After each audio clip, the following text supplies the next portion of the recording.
Midnight patrol dead quiet.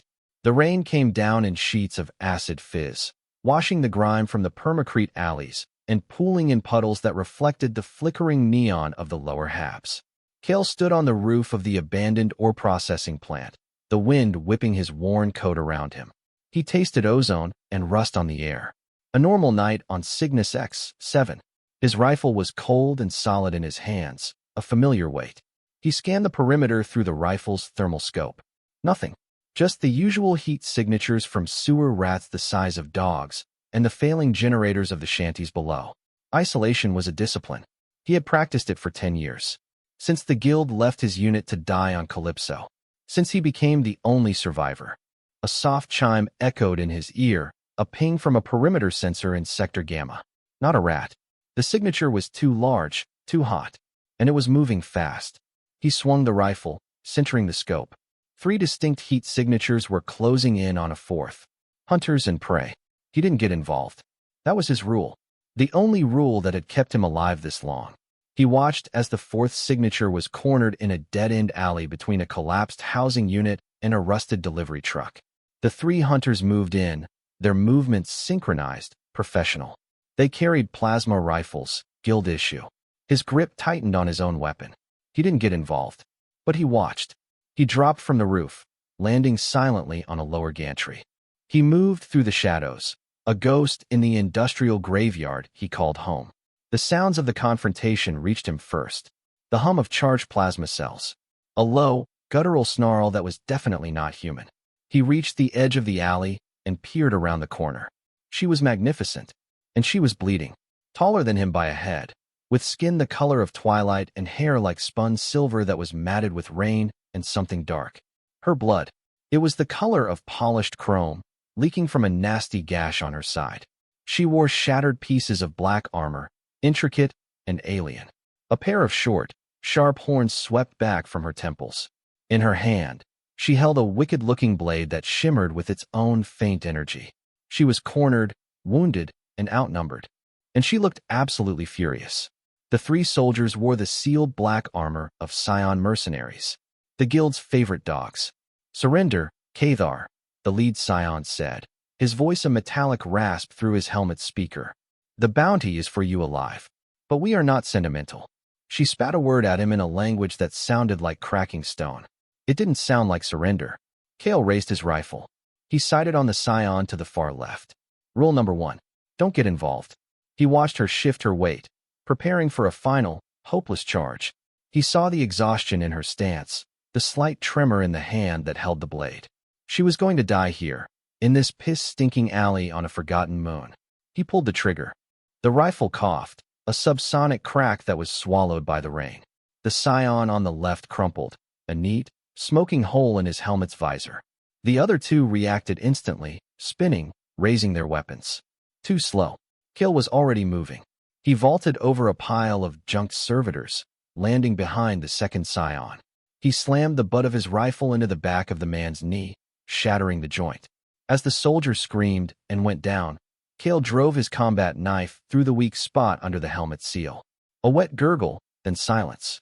The lead Scion fired a bolt of plasma. It seared the air where Cale's head had been a second before, splashing against the brick wall and turning it to molten slag. Cale rolled, coming up with his sidearm. He fired twice.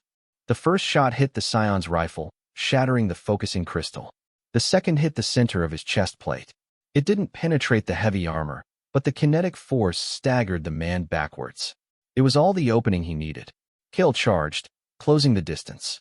He slammed into the Scion, driving him back against the rusted truck. The man was bigger, stronger in his powered armor. He grabbed Cale, lifting him off the ground. Cale ignored the crushing pressure on his ribs and jammed the barrel of his pistol up under the Scion's helmet. He fired again. The sound was muffled. The armored body went limp, dropping him to the ground. The alley was silent again, save for the drumming of the rain. 3 bodies in black armor. He stood, his breath coming in measured pants. He turned to the alien woman. She hadn't moved. Her strange, dark eyes were fixed on him. The blade was still in her hand, now pointed directly at his heart. "You're welcome," he said, his voice flat. She said nothing. Her gaze was a physical weight, assessing him, judging him. He saw the deep gash in her side, was weeping silver blood more freely now. She was swaying on her feet. He took a step toward her. The tip of her blade rose slightly. "I don't need your help," she snarled. Her voice was a low, melodic growl, her accent thick but the words precise. "Could have fooled me," Cale said, his tone dry. He gestured with his chin at the dead science. "You're losing blood," he stated, a simple fact. "You'll be dead in an hour." "My fate is my own," she retorted, her pride a shield as broken as her armor. She took a stumbling step back, her hand going to her side. A grimace of pain flashed across her face. He saw his chance. He moved before she could react, closing the space between them in 2 long strides. He didn't go for her weapon. He went for her. He slid one arm under her knees and the other around her back, lifting her off the ground.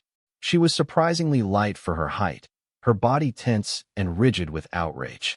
"Unhand me, human," she hissed, struggling in his arms. "No," he said simply. Her blade was still in her hand, but she was too weak to use it effectively. He started walking, carrying her out of the alley. "Where are you taking me?" she demanded, her voice losing some of its fire. "Somewhere you won't bleed to death," he replied, not looking at her. He carried her through the labyrinth of abandoned industrial structures. His home was close. A fortified barracks unit from the old mining corporation. It was ugly, practical, and safe. The heavy metal door slid open with a hiss of hydraulics, and he carried her inside. The door slid shut behind them, cutting off the sound of the rain and the world outside. The interior was as Spartan as a prison cell. A single cot bolted to the floor. A metal table covered with weapon maintenance tools. A small food synthesizer in the corner. No comforts. No distractions. He laid her down on the cot. She immediately tried to sit up, her eyes blazing. "Stay down," he commanded, his voice leaving no room for argument. He went to a storage locker and pulled out a medkit. It was military grade, filled with synth-skin applicators, plasma coagulants, and broad-spectrum antibiotics. He knelt beside the cot. "Armor off," he said. She glared at him, a cornered predator. "I will not. That wound is cauterized on the edges, but deep," he said, his voice patient, clinical. "It needs to be cleaned and sealed, or it will go septic. Now, take the armor off, or I will cut it off." Her hand tightened on the hilt of her blade. He met her gaze without flinching. For a long moment, the only sound was their breathing. Finally, with a shudder of what looked like defeat, she let go of the blade. Her fingers went to the clasps of her broken cuirass. They fumbled, slick with her own blood. "I can't," she admitted, the words tasting like ash in her mouth. Cale nodded once. He reached out, his movements slow, deliberate. His fingers brushed against her skin as he worked the release mechanism on her armor. Her skin was cool, smooth, and patterned with faint, darker ridges along her forearms. She flinched at his touch, but didn't pull away. He got the chest piece off, tossing the shattered metal to the floor. The wound was a deep, ugly score across her ribs, blackened at the edges from the plasma bolt. It was worse than he thought. "This is going to hurt," he said. "I am familiar with pain," she replied through gritted teeth. He worked quickly, cleaning the wound with antiseptic foam. She hissed, her body arching off the cot, her fingers digging into the thin mattress. Her claws, short and black, extended from her fingertips for a moment before retracting. He ignored it, focusing on the task. The close proximity was a physical force. He could smell the strange, spicy scent of her blood, the ozone from the plasma burn, the faint floral scent of her skin beneath the grime. He was acutely aware of the rise and fall of her chest, the taut muscles of her stomach, the sheer alienness of her. It had been a long time since he had been this close to anyone. He applied the synth skin, the gel sealing the wound with a faint hiss. He worked in silence, his touch impersonal, efficient, but the intimacy of the act was undeniable. He was touching her, healing her, creating a debt. When he was done, he sat back on his heels. "It will hold," he said. "You need rest." She slowly sat up, her movements stiff. She looked down at the shimmering patch of new skin on her side, then back at him. The fire in her eyes was banked, replaced by a wary, calculating look. "Why?" she asked, her voice quiet. "They were Guild," he said, packing away the medkit. "I don't like the Guild." It was an answer, but not the whole one. He didn't know the whole one himself. He handed her a water pack. She took it, her fingers brushing his. A spark of static electricity, or something like it, passed between them. "Who are you?" she asked. "Kale." "I am Lyra," she said, her head held high despite her state. It sounded like a title. "Those science," he said, changing the subject. "They'll have a dead man switch. Their base knows they're gone. They'll send more." "I know," she said, her gaze distant. "Why are they hunting you?" She was silent for a long time, sipping the water. He didn't push. He went to the small monitor that showed feeds from his external sensors. He recalibrated them, expanding the search grid. The silence stretched, thick and heavy. "You fight well," she said finally, her voice soft. "For a human." "I've had practice," he said, not turning around. "You live here?" "Alone." "Yes." "Why?" "I like the quiet." Another silence. He could feel her watching him, studying his back. He was used to being alone. Her presence was a disruption, a foreign element in his carefully controlled world. It was unsettling. And something else he refused to name. A proximity alert chirped, a sharp, insistent sound. Kale spun around, instantly killing the main lights. The room was plunged into the dim red glow of the emergency lighting. "What is it?" Lyra asked, already pushing herself off the cot, her hand reaching for her blade. "Company," he said, his eyes fixed on the monitor. A heavy armored transport was descending from the smoggy clouds. It bore the Scion insignia. "They're fast," he muttered. The transport landed a few blocks away. Squads of Scions were deploying, fanning out, their helmet lights cutting through the ring. One squad was heading in his direction. "They have a scanner," he said, watching the energy readings on his display. "They're sweeping the habs." He looked at Lyra. She was on her feet, her stance unsteady but defiant. She was in no condition to fight. He had two choices: give her up, or protect her. Giving her up was the smart move. It was the move that would keep him alive, keep his quiet life intact. He thought of the guild, of the ambush on Calypso, of being the only one left. He made his choice. He crossed the room to a large weapon locker bolted to the wall. He pulled it away from the permacrete. Behind it was a small, dark space, a smuggling compartment built into the wall. "In here," he said, his voice a low command. "Now." She hesitated, her eyes questioning him. "Do you trust me?" he asked. "No," she said without hesitation. "Then trust that I don't want them in my home," he said. "Get in." She stared at him for another second, then seemed to come to her own decision.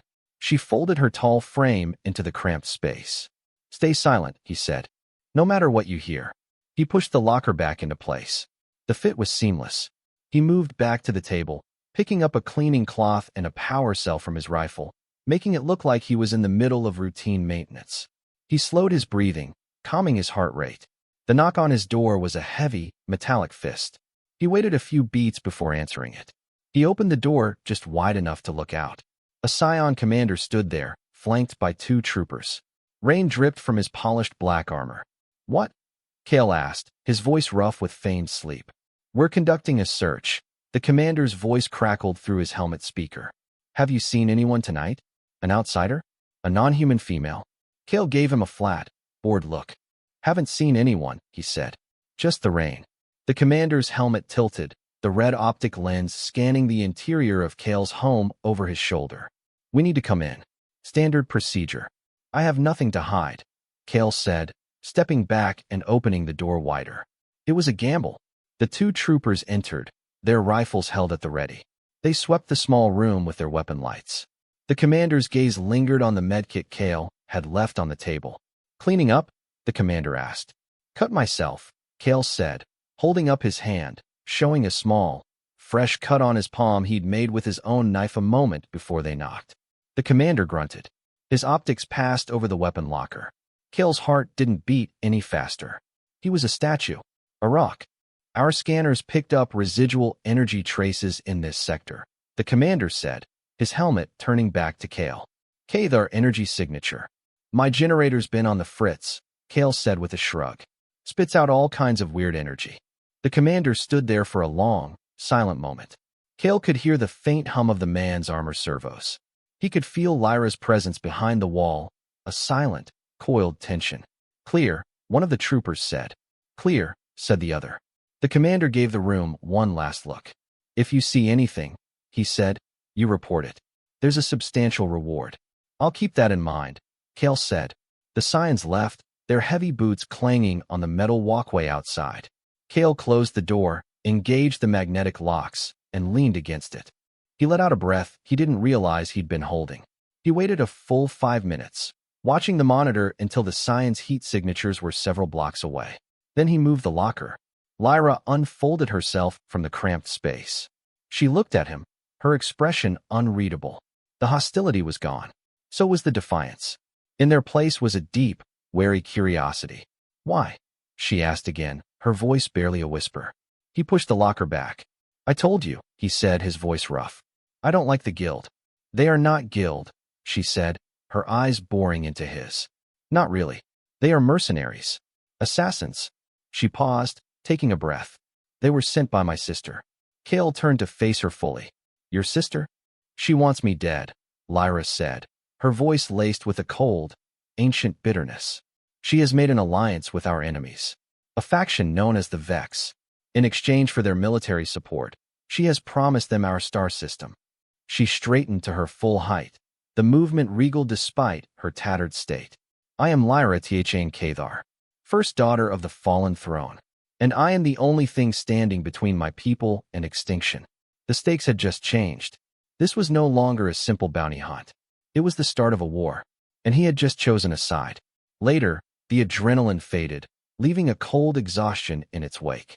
The generator for the habitat sputtered, its power fluctuating. The temperature in the metal room began to drop. Kale watched Lyra from across the room. She was sitting on the edge of the cot, her arms wrapped around herself. A fine tremor ran through her body, a reaction to her injury, to the cold.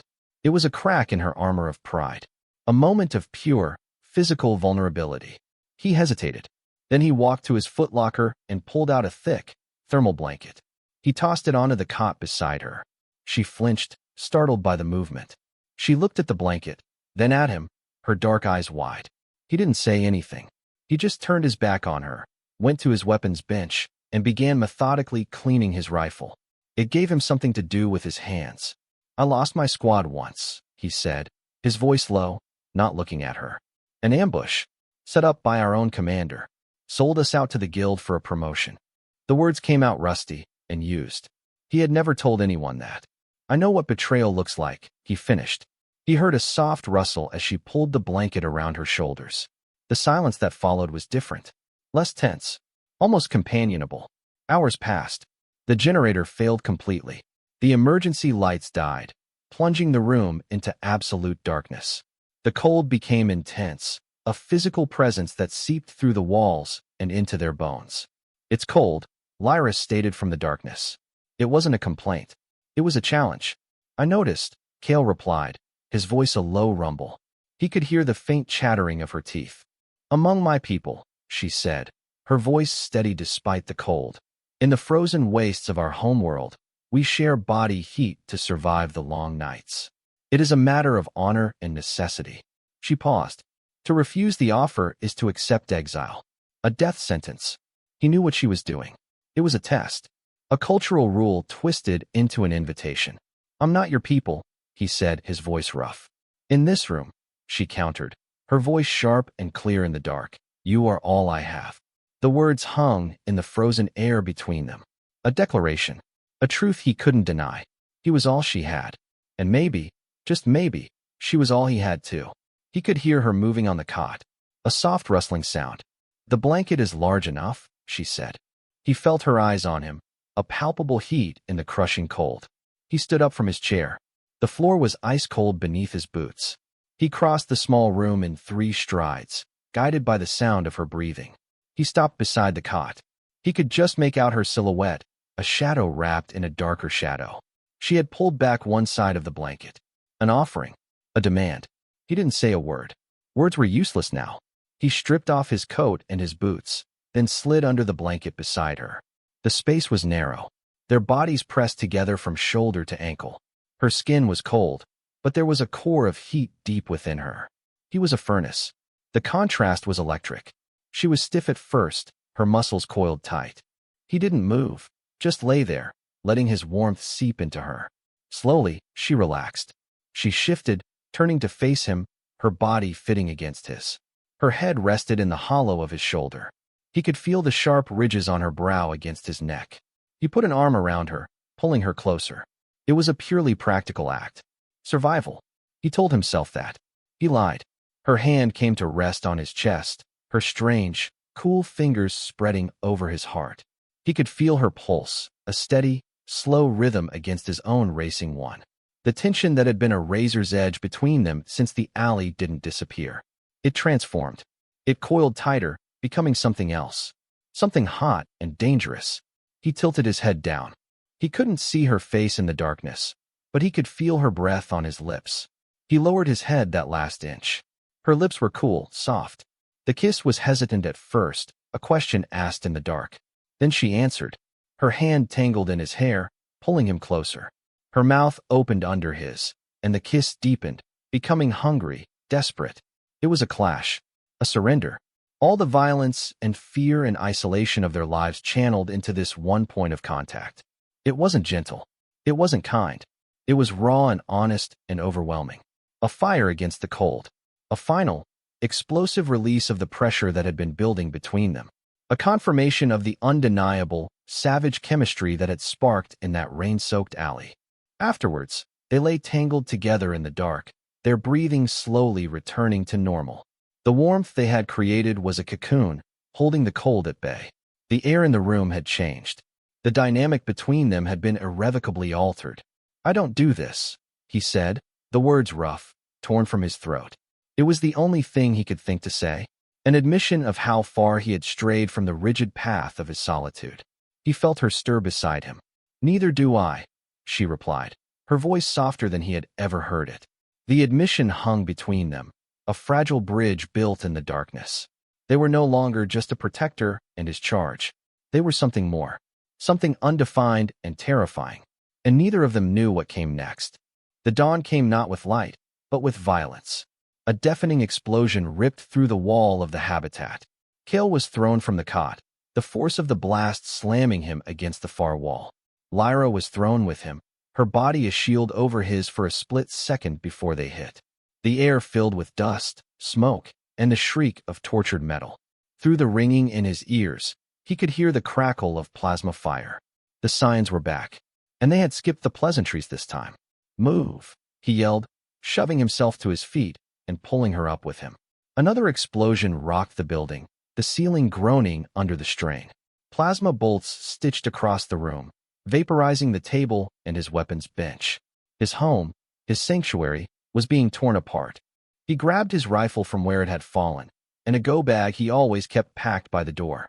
This way, he dragged her towards the back of the room, towards a heavy steel plate in the floor. An emergency exit into the old mining tunnels. He heaved the plate open as another section of the wall collapsed inwards. He could see the black-armored figures of the Scions advancing through the breach. "Go," he yelled, pushing Lyra towards the dark opening. She scrambled down the ladder into the darkness below. Cale fired a long burst from his rifle, forcing the Scions to take cover. Then he dropped into the tunnel after her, pulling the heavy plate shut above them. The darkness was absolute. The sound of the battle above was muffled, distant. His life here, the quiet, isolated existence he had built for 10 years, was gone, consumed by fire in less than a minute. "Are you hurt?" he asked, his voice echoing in the confined space. "No," she replied from the darkness near him. "You?" "I'm fine." He switched on the lamp on his rifle, its beam cutting a sharp cone through the oppressive dark. They were in a narrow maintenance tunnel, pipes and conduits lining the walls. The air was cold and damp, smelling of rust and stagnant water. "We need to keep moving," he said. "They'll have scanners that can penetrate the ground. They'll find this tunnel." They started walking, their footsteps echoing in the silence. They moved as a unit now, a natural, unspoken rhythm to their pace. He took the lead, his rifle up, sweeping the path ahead. She walked close behind, her heightened senses alert for any sound or movement he might miss. They navigated the labyrinth of tunnels for hours. It was a forgotten world beneath the surface, a maze of human engineering left to rot. "The rock here is unstable," she said once, placing a hand on the tunnel wall. "We should not go this way." He trusted her instinct, her alien connection to the very bones of the planet. They found another route. Later, he spotted the faint shimmer of a pressure plate on the floor, an old mining trap left armed. He disarmed it, his knowledge of human treachery saving them. They found a temporary refuge in a defunct geothermal vent chamber. It was warm, the air thick with the smell of sulfur. A welcome respite from the cold, damp tunnels. They sat in the dim warmth, the only light from Kale's lamp, turned down low. "The Vex," he said, breaking the silence. "Who are they?" Lyra looked at him, her face shadowed and serious. "A race of scavengers and warlords," she said, her voice low. "They move from system to system, consuming, destroying. They have coveted our technology and our resources for generations." She paused, her gaze turning inward. "My father, the king, held them at bay. He was a great warrior. But he grew old. My sister, Zarya, was always ambitious. She saw his weakening as an opportunity." He could hear the pain in her voice, the sharp sting of betrayal. Zarya convinced a faction of the High Council that an alliance with the Vex was the only way to ensure our survival. That we should join them, share our power. She called it progress. I called it suicide. They staged a coup, she continued, her voice hardening. They killed my father and those loyal to him. I was the commander of the Royal Guard. We fought, but we were outnumbered. They had Vex shock troops, fighting inside the palace. Her hand unconsciously went to the wound on her side. I was injured getting my loyalists to safety. I escaped in a small scout ship, hoping to reach Allied systems and rally support. They shot me down over this moon. The full story. It was worse than he had imagined. A stolen throne, a brewing civil war, and a galactic parasite looking to feast on the corpse. "We can't keep running," Kale said, his voice firm. "Every system you run to, they'll be waiting. Zarya and the Vex will have sent word everywhere." "I know," Lyra said, her shoulders slumping for a moment.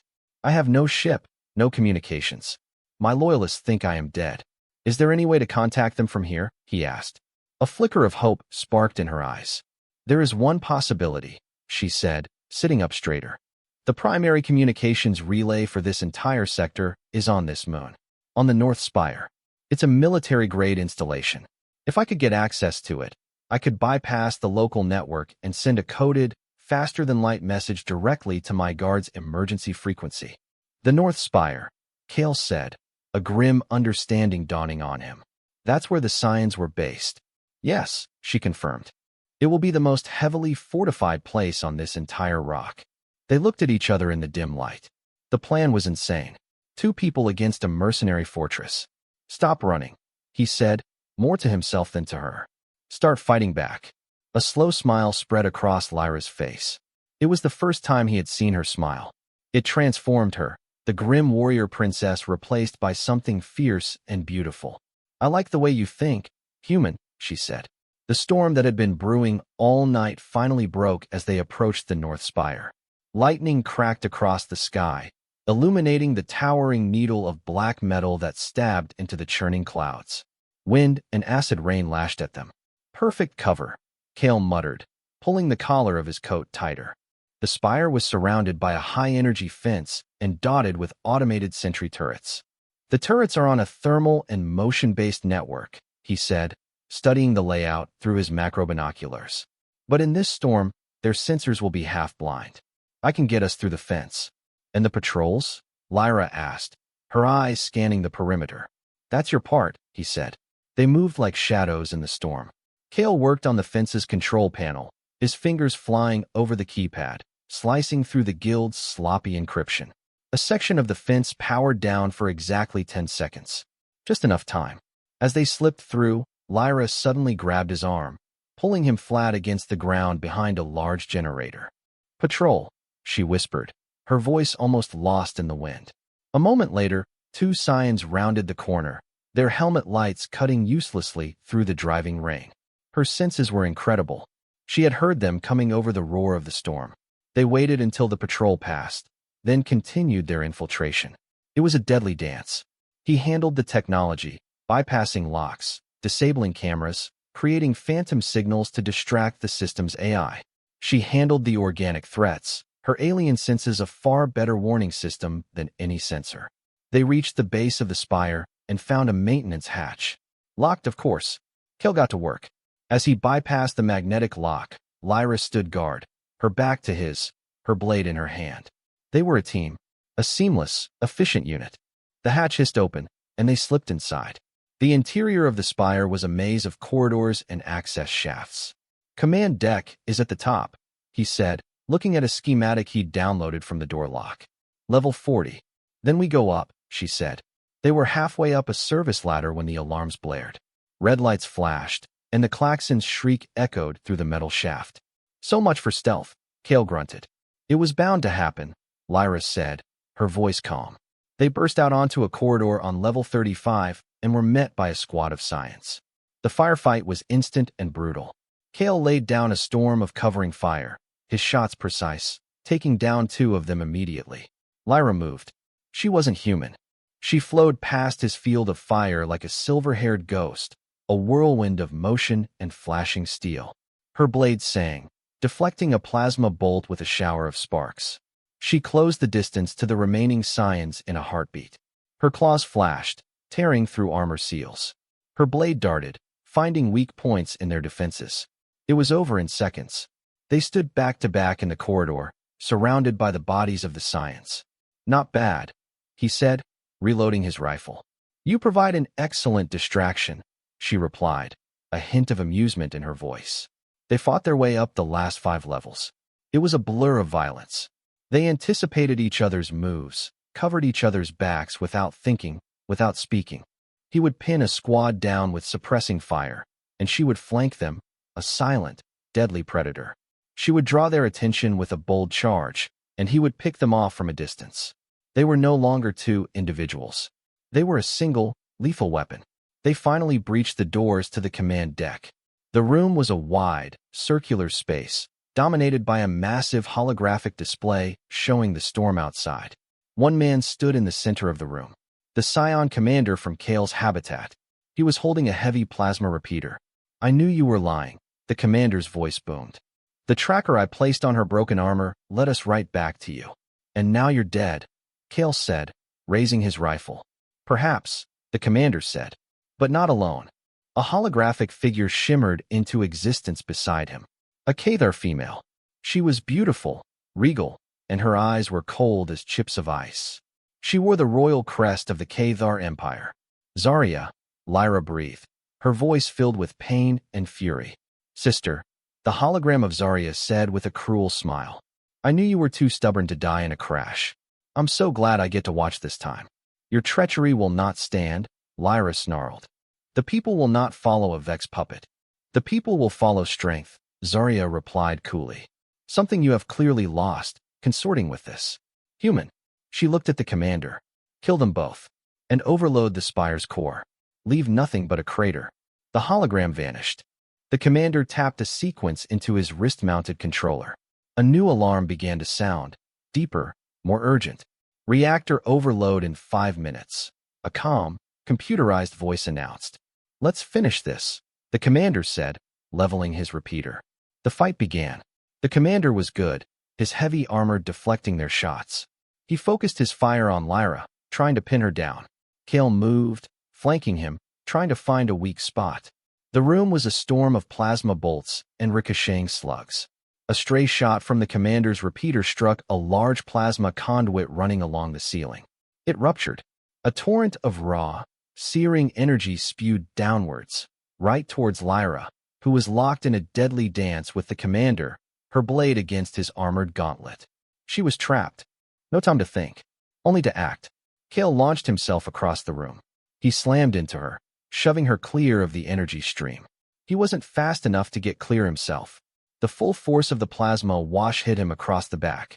The pain was absolute. A white-hot agony that consumed everything. His armor slagged, his nerves screamed, and then his world went black. Lyra saw Kale fall. She saw the plasma burn through his armor, saw his body convulse, and then go still. Something inside her broke. A cold, primal rage she hadn't felt since the day her father was murdered. She let out a roar, a sound of pure, untamed fury that was not a word in any language. The Scion commander turned, surprised by the sound. It was his last mistake. She moved faster than he could track, a silver and black blur. She was past his guard before he could bring his weapon to bear.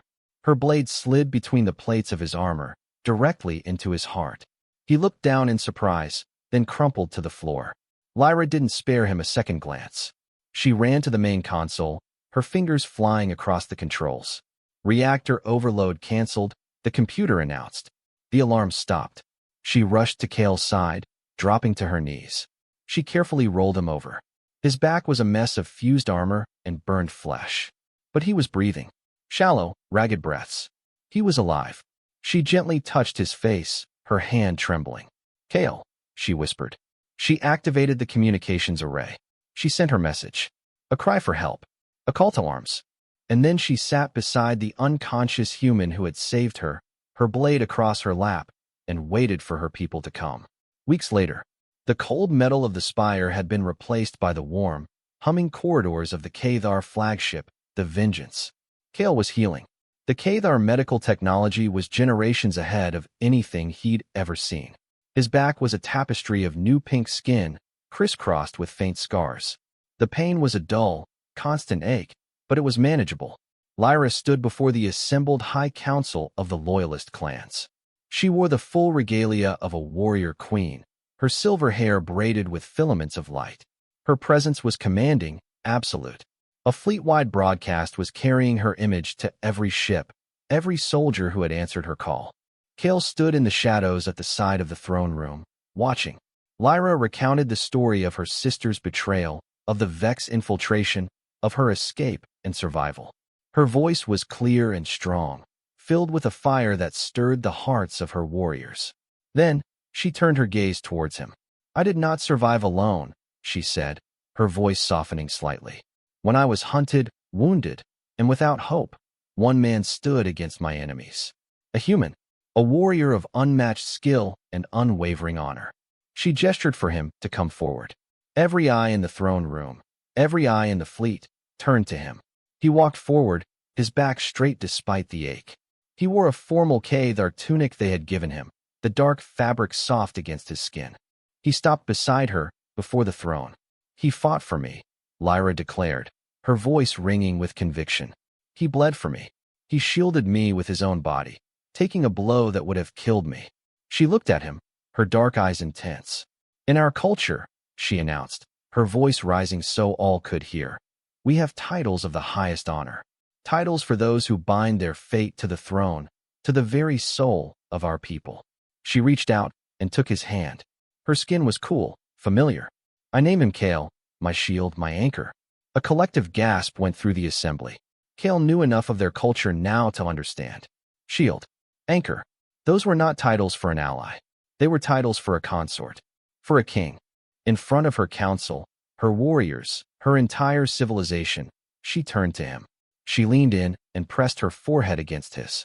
It was the Cathalan, the bond of spirit, the most sacred, public, and binding gesture of her people. A silent declaration of unity. An unbreakable vow. "Where I go, you go," she murmured, for his ears alone. "My reign is our reign." The political statement was a thunderclap that would echo through the galaxy. She had not just taken an ally. She had bound a human to the Cathar throne, forever intertwining their destinies. She had chosen him. The final scene. They stood together on the bridge of the Vengeance, looking out at the star-strewn canvas of deep space. The civil war had been swift and decisive. With Lyra as their rallying point, the Loyalist clans had crushed Zarya's forces. Zarya herself had fled, taking refuge in Vex territory. The war was over, but the fight was just beginning. "This is a bigger fight than a backwater moon," he said, his voice low. The ache in his back was a constant reminder of how close they had come to losing everything. Lyra's hand found his, her fingers lacing through his. Her touch was a comfort, a promise. "I know," she said, her eyes fixed on the stars ahead. "The Vex will not forgive this defeat. They will come for us." "Good," he replied, and for the first time since she had met him, a genuine, faint smile touched his lips. "I was getting bored." She squeezed his hand, her claws retracted. The ship's engines hummed, a low thrum of immense power that vibrated through the deck. "Captain," Lyra said, her voice clear and commanding, her gaze never leaving the stars. "Set a course for the Vex border." "Ma'am?" The captain replied, surprised. "We are done running," Lyra stated, her voice like steel. "We are done waiting for them to bring the war to us." Kale looked at her, at the fierce determination in her profile, the fire in her eyes. This was the woman he had seen in the alley. The defiant queen he had pulled from the brink of death. His queen. "We will take the war to them," she finished. The ship lurched slightly as it entered hyperspace. The stars outside the viewport stretched into long, brilliant streaks of light, and then vanished into the swirling blue tunnel of faster-than-light travel. They were moving toward a new future. A future of war and uncertainty. But they would face it together. He was no longer a loner, hiding from the ghosts of his past. She was no longer a hunted fugitive, fighting for her life. He was her shield. She was his purpose. And together, they were a force that would shake the foundations of the galaxy.